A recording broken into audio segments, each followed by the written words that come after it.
Welcome everyone. My name is Kristen Butler. I'm Director of Programs here at the Delaplaine. Thank you all so much for braving the fire and ice traffic. I hope you all get a chance to get out there. It is such a beautiful day, and the ice carvings, when I was out a couple hours ago, were already melting. So I hope you get a chance to see them before they disappear. Welcome to our February Art Matters talk with members of the Gaithersburg Fine Arts Association and solo exhibiting artist Frank Cole.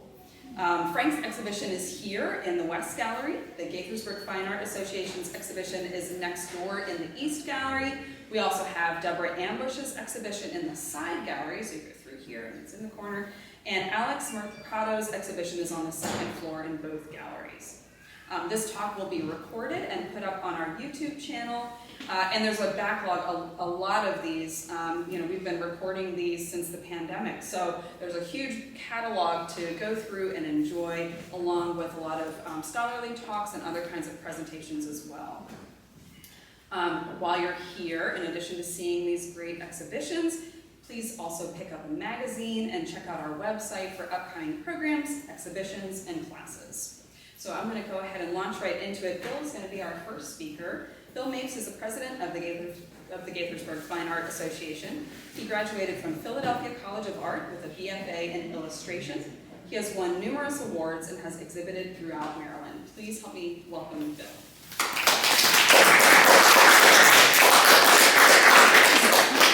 Well, thank you, and welcome on behalf of Gaithersburg Fine Arts. And I'd also like to thank the Delaplaine for hosting us again for a wonderful exhibit. It's always a pleasure for our group to exhibit here. The art community up here is great. Full disclosure, I have nothing in this exhibit. I could claim innocence, but it's just old age and a busy schedule, and most of all, how many here are artists? Okay. You'll understand the fact that when you paint for an exhibit and the paintings don't cooperate, it doesn't work out very well. So, and I'm always one that believes in painting new for every exhibit. I don't try and show the same piece in the same area.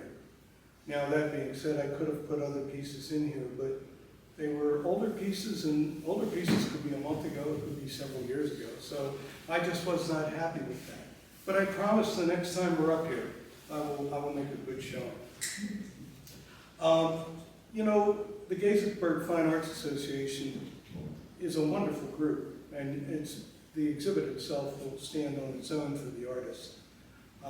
And we're blessed in this post-pandemic age to have the vibrancy of the art community thrive. It's been a rough couple of years since the pandemic.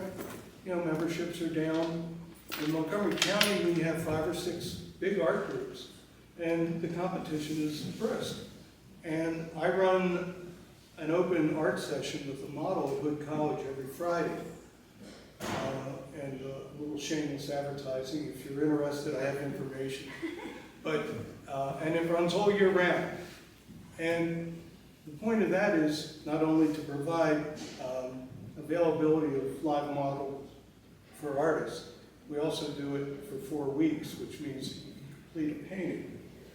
And doing so, and we've been doing this since 2009, and some of the artists that have been there all those years are local artists, and they're great. I've been up here, I've juried the Frederick Art Group.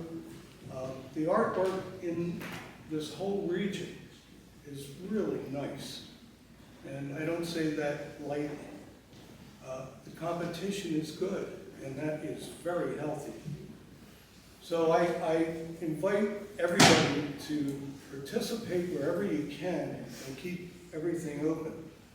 GFAA, post-pandemic, decided to hybrid our meetings. Several art groups, other art groups I belong to, went strictly to live meetings. And that's fine, but these meetings are at night, and they're over the winter months, and it's a little bit rough for people to get out, especially older people like me.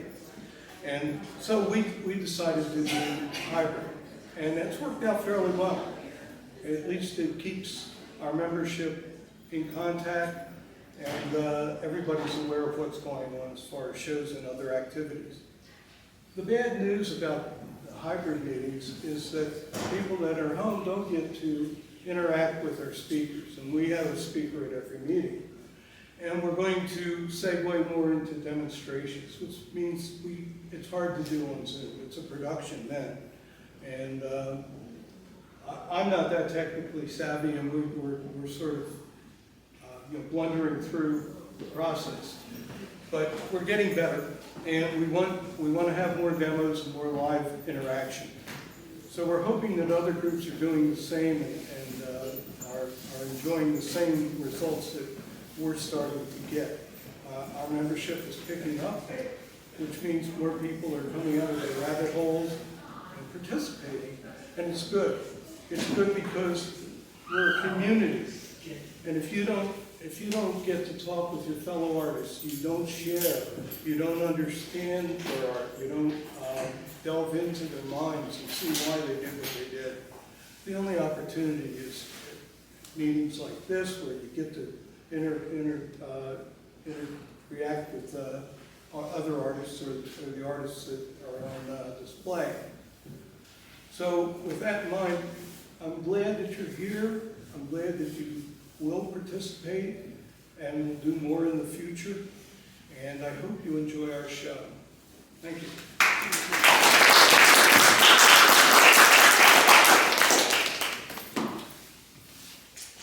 Our next speaker is Susan Bradley.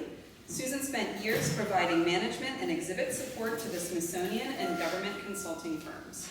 Later, she studied drawing and painting with numerous instructors throughout France and the Washington area.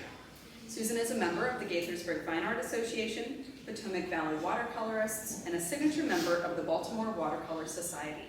Please join, or help me in welcoming Susan.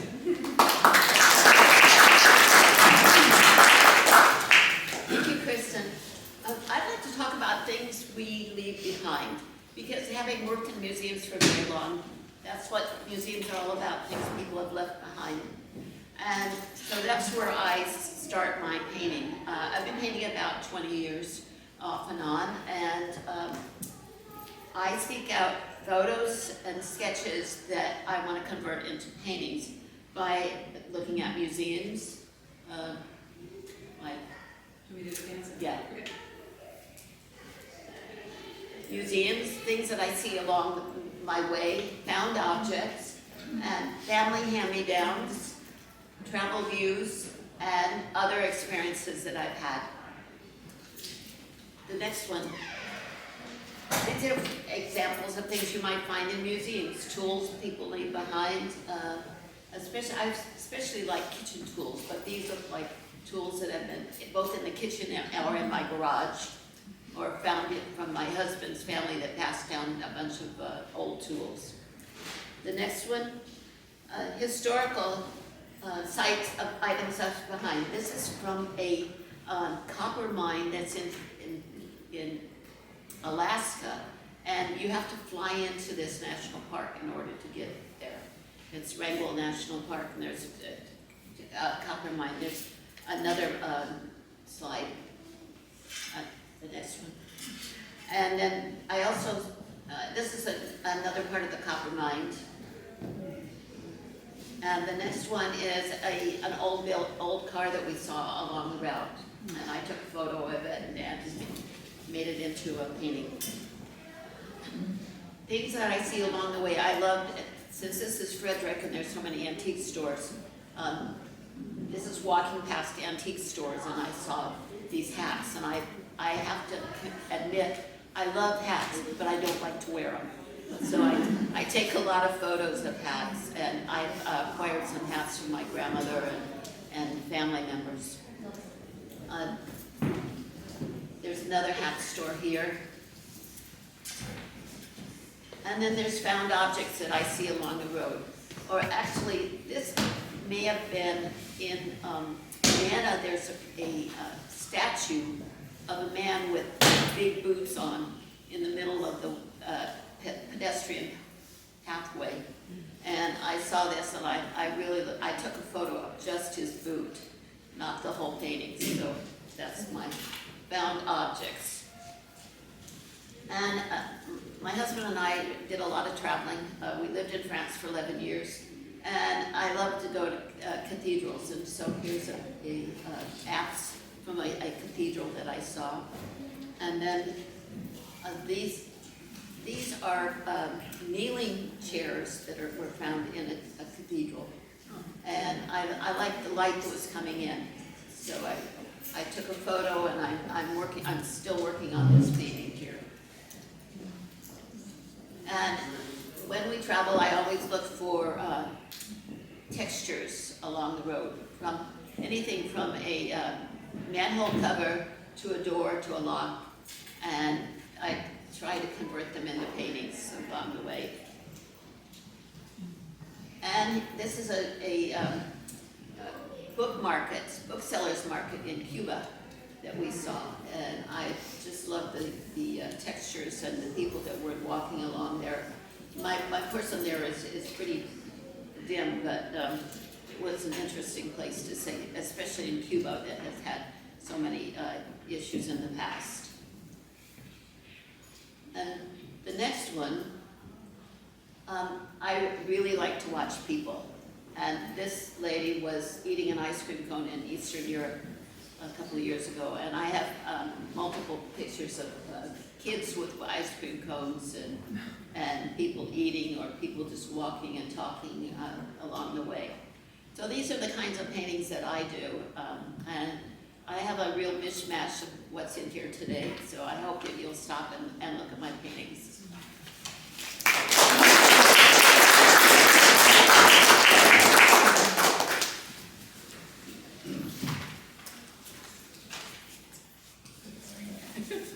Our next speaker is Gail Kaplan-Waxel, who is an interdisciplinary artist working in acrylics, alcohol ink, gelatin printing, felting, and watercolors.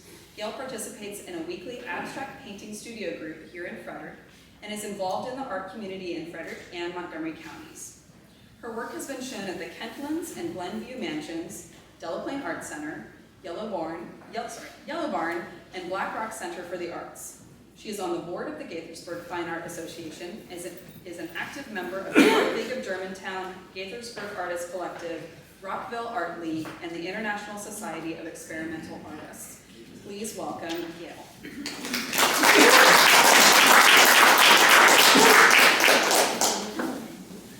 Hi, thanks for coming. I'm glad I'm the third one, because Bill, even though he didn't have his paintings in today, is a oil painter. Susan, as you just saw, is a watercolor painter. And other than I don't do oil paints, but I feel like I'm the et cetera. Either multimedia, many media, I don't know how to really describe myself. I do not have professional training. I say that I waited my entire adult life until I could retire and focus on my art. So this is like my 5th year of really being able to focus on my art, and I love coming here every week. We have a wonderful abstract painting group that meets here every Wednesday. And I try to show a sample of some of my artwork, some which is in the show, and some that isn't. So I kind of organized it around, these are what I would call completely abstract, that you don't necessarily see anything representational in these paintings. Call this one Come Around to the Back. That's okay. This one is acrylic and graphite, and it's actually liquid graphite. So if you think of graphite, you usually think of pencils, but this was also more a block of different color, like sepia and black, and it mixed some with the paint. So, yeah, you can go to the next one now. This one I call Homage to Motherwell, and it's one of the most simplified of the pieces I've done. I call it, if you know Robert Motherwell's work, you know that he does a lot of work with basic shapes. So that's what made me think of that. And that one is acrylic. Okay. This one, It's too bad with the light here because the colors are very, very bright. This one's called A View from Space. And again, trying to come up with a name, it seemed to me like looking down at something, but again, there's really nothing representational in this painting. And this one is acrylic. So now I go into what I call my somewhat representational art. So it is still abstract, but you can start seeing things in it. I don't know, I call this one sur le pont, and which is French for under the bridge, or at the bridge. This started off as a completely abstract painting, and I did this one very, very quickly. You know how if you're a painter or an artist, you know sometimes things grind at them for months and they still aren't what you like. I have a couple paintings upstairs that I think get worse and worse with every week.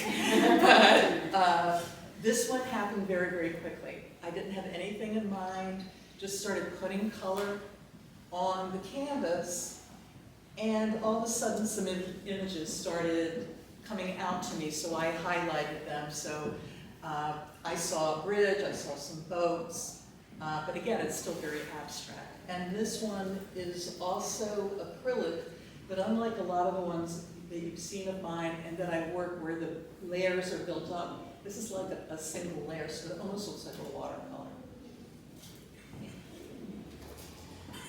Some of you may think, why is this one in somewhat representational and not completely abstract?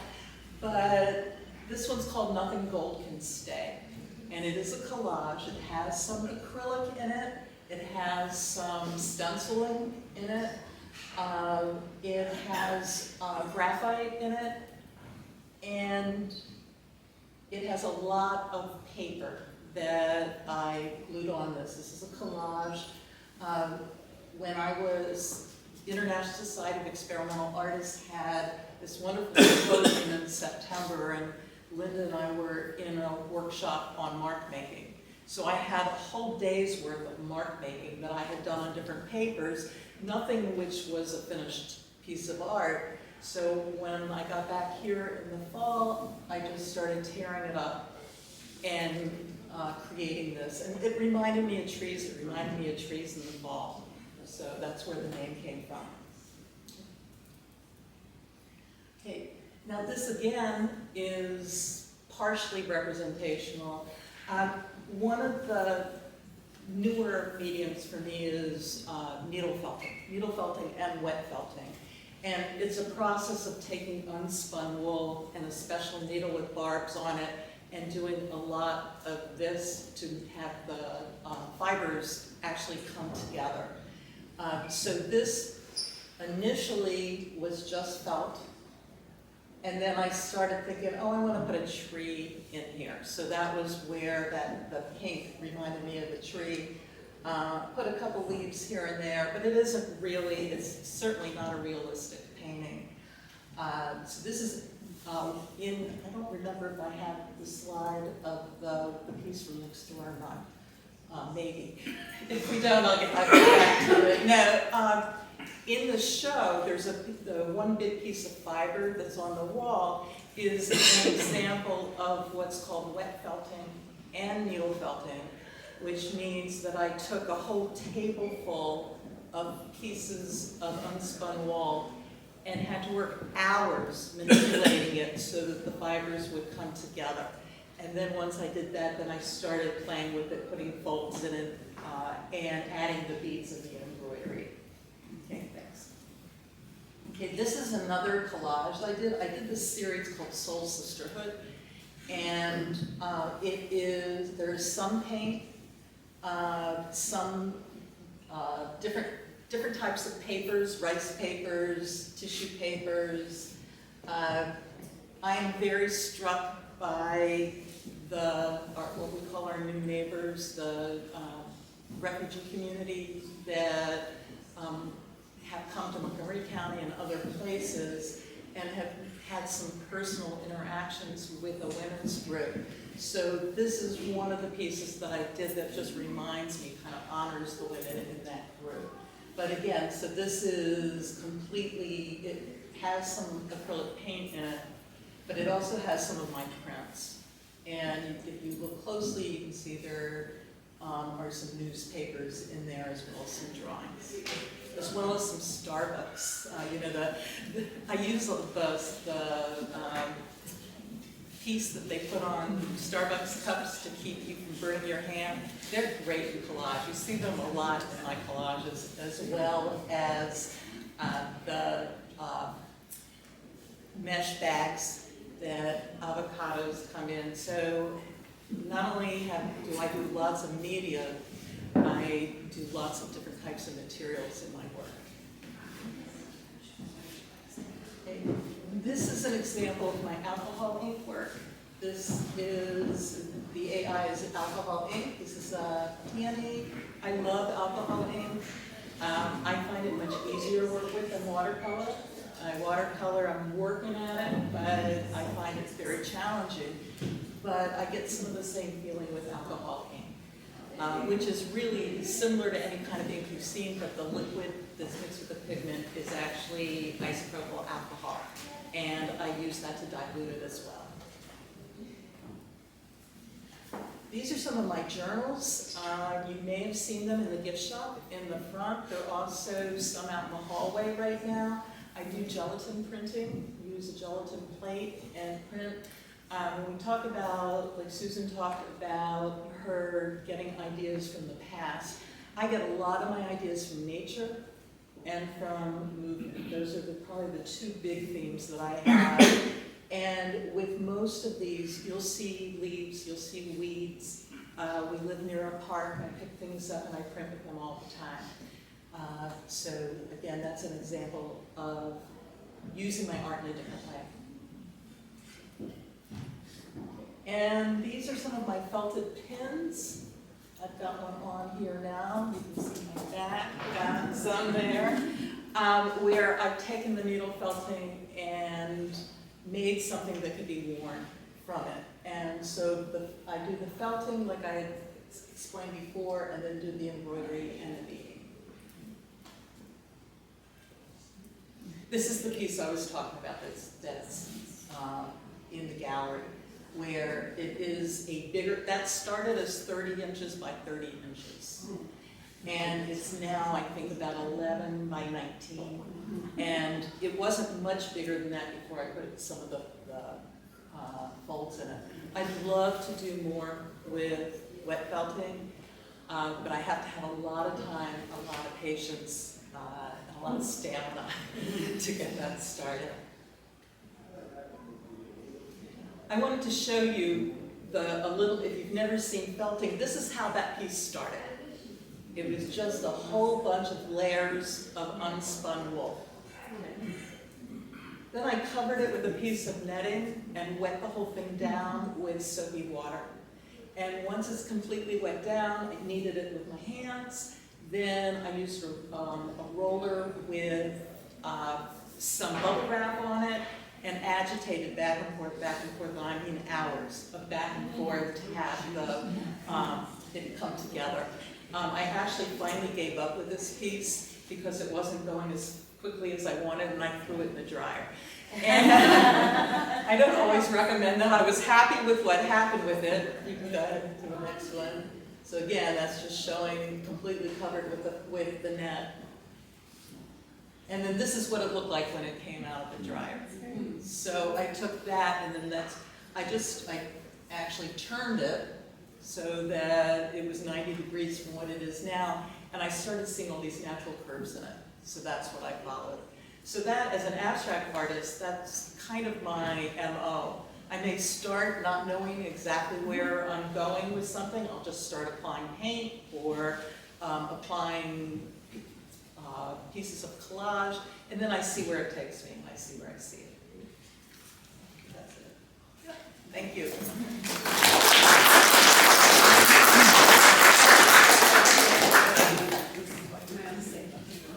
Solo exhibiting artist Frank Cole is our last last speaker, and Frank's early life was influenced by his mother, who was an artist and fashion illustrator, as well as the farm in Virginia where his father was a dairy farmer.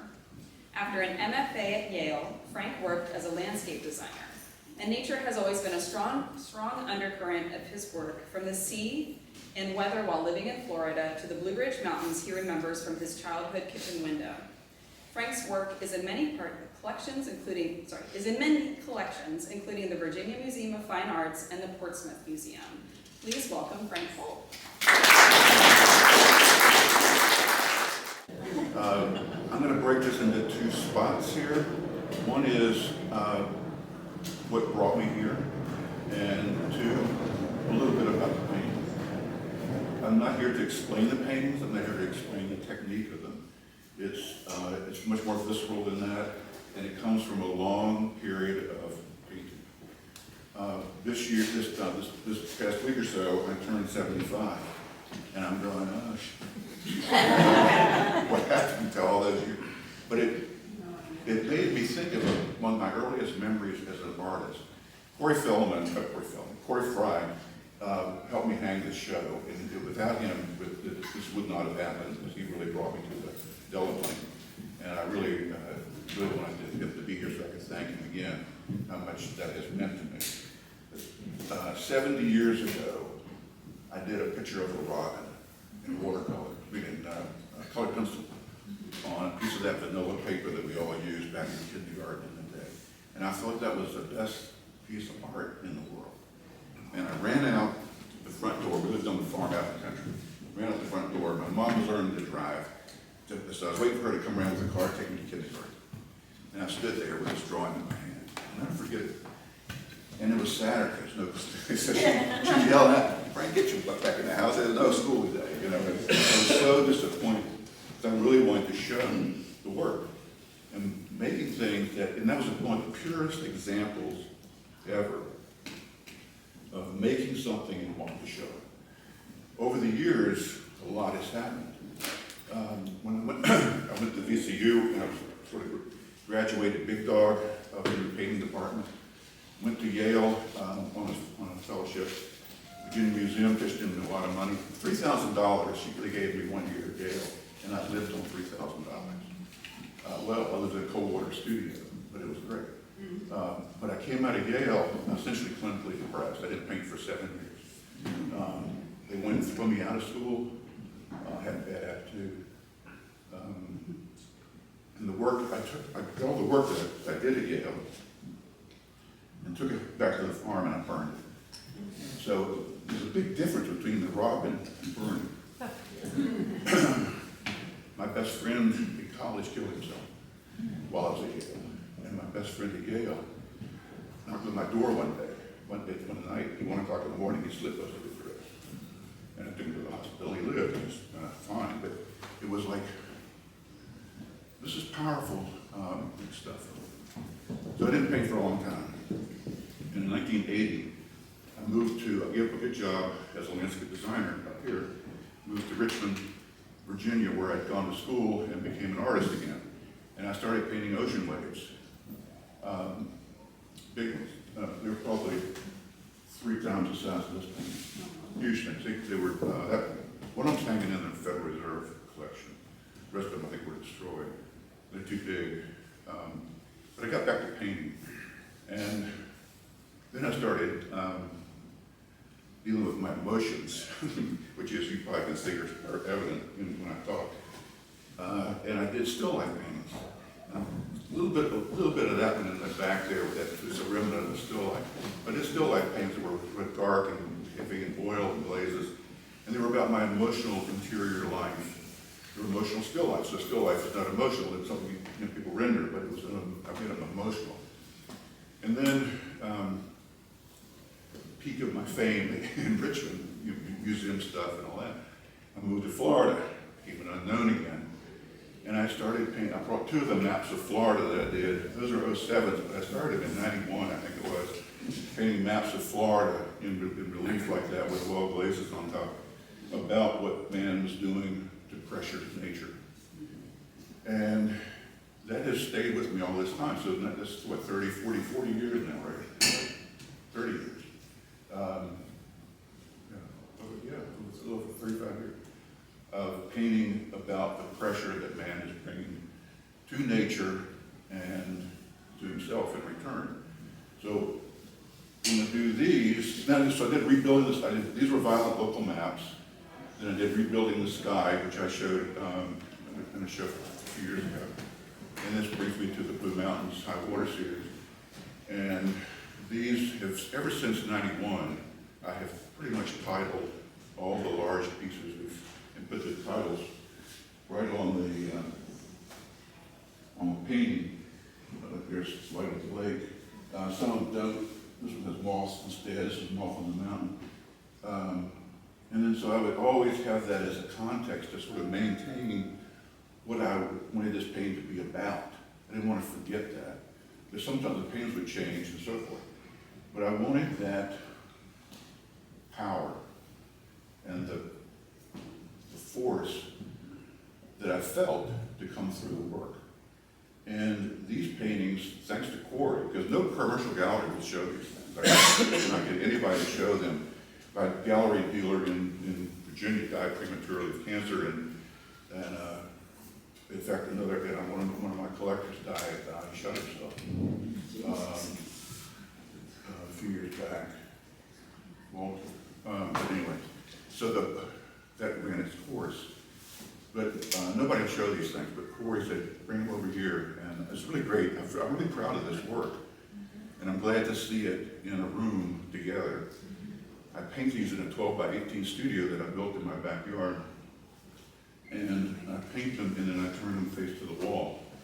And so this is really, really something for me to come out and then see them. And then now I've gotten to the point where I have no space. So I'm overpainting older paintings. Like Moth on the Mountain, I think, started as early daybreak. This was a sunrise. And it just added the mountain, brought in the, just changed everything. Where's it started? Oh yeah, overlook going down the end there. If you look closely, you'll see the lettering in the top of the painting, upside down. It says Last Day Double. And it was a painting about the view of the last day on Earth. And I turned the painting upside down because nobody would buy it, nobody would take it.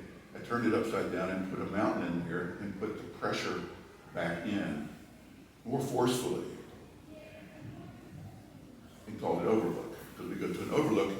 Landscape painting has a history of being something like you go there and it's beautiful. You go there to relax. You go there to enjoy the sunset. Am I boring everybody? No. Okay? I can just do this if it's late. or that. But we go there, we look at, painting evolved. When people started marking in caves, they scratched the stuff in the rock, essentially. Or they painted it in, like animal blood or natural things they could find. Right? Very visceral, on the rock. And then painting evolved into something very contained. A lot of glazes, the Rembrandt-y kind of things. And of course I love Rembrandt, but it was more like that. You're looking through a window. So you're looking into the space. And the Impressionists came along. I said, wait a minute, all this light has to come in. These paintings are too brown, too dark. Let's bring all this light in here. And that was wonderful, wonderful one. And then Picasso and George Braque came along. And they said, wait, hold on. This is a flat plane we're working at. Let's put these planes in here. So they brought cubism into it. And then, of course, what's his face? The surrealists came along and said, get out of town. We're going to play tricks on you, boy. And they did that. And then World War II broke out, and we had a mass exodus of talent coming from Europe. Gorky from Armenia. De Kooning from Belgium, he was Dutch. I guess I get a couple other stories about some of that stuff too. Actually, I don't want to forget.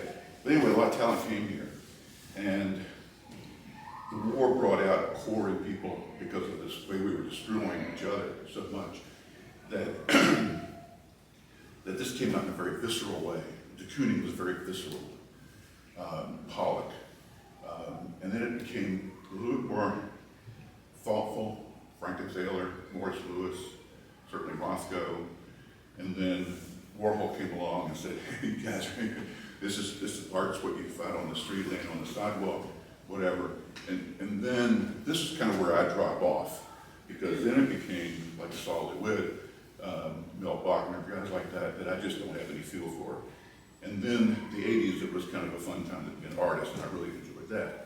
But let me back up for a second. When I was 19, 20, maybe 20, yeah, 1969, I was 20 years old. I was frontman for a film on documentary on artists in Long Island, and I was just part of it. So the guy said, I'll give you $600, you go up there and you get these artists that could be in this movie. Great, this was like a perfect summer job, right? I hitchhike up to New York, to Long Island, and I'm walking down this road, and it's getting dark, and I'm looking for de Kooning's house, the South Studio. And I see this field of grass, and the grass is like this high, and I said, I better sleep somewhere. So I went into the grass and slept that night in the grass. Hadn't been time. I woke up the next morning, the police station was right across the way. 69 was a memorable summer. I went to Joe Coffey, remember his bicycle by? He came by, he was a photographer in New York. And he saw me, he said, felt sorry for me. He gave me a bicycle, he gave me a meal, told me where to get a job taking holes, and I did all that. And I went around to artists knocking on their doors. So I knocked, de Kooning was one of the guys, and he was gone, he was in Italy, because Elaine had an accident, very bad car accident that summer. And he was in Italy with her, but I hung out with the guys that built his stretchers, and walked his dogs, and went to the studio, and then I went to Roy Lichtenstein's house, knocked on his door, hey, how you doing, man? And Jim Rosenquist, and they let me in, they had coffee with the Chinese food, went in Rosenquist's studio. You all know who James Rosenquist is, right? You know, pop artist. Anybody? Y'all? Patty went to school with me 800 years ago. You might have heard the story before. I walk into James Rosenquist. His studio is bigger than this gallery, higher ceilings, and was this deep in paper cuttings, things he'd torn out of newspapers. And on the walls, he had these paintings that were mammoth, 20-foot, incredible things. Roy Lichtenstein was sitting there drinking his coffee in his kitchen. He's talking about the landscape paintings he's going to make. And then if you look in the books, you see the landscape paintings. It's just a weird. What I'm talking about is a voyage in time over 70 years since Serrata. And I hope I haven't bored you with it. But it's very personal. And these paintings are, up to this point, the result of that. I believe it'll. One thing too, freshman year drawing class at VCU. The teacher said, and you can't draw very well, but you work harder than you do by beginning the class. And when I got to Yale, I had to have drawing with Patrick Ward. He was a department head, and he came over to me and said, you can't draw. Get out of here. He tried to throw me out of Yale. And Al Held, you all know Al Held's work? Yeah. Wonderful guy, wonderful painter. In fact, one time I stole paint from him at the courtroom. He used it to see those big paintings together. He kept me from getting thrown out. Nah, bad attitude. Bad attitude. I was always, there's something about getting comfortable when you make things that I destroy. When I get good at something, I destroy it. So I'd gotten good at Yale, at VCU, and I destroyed it by going to Yale. And then when I was going good as a landscape designer, I destroyed it and moved to Richmond. And then I got really good at Richmond with painting, and I destroyed it and moved to Florida. And then I got married.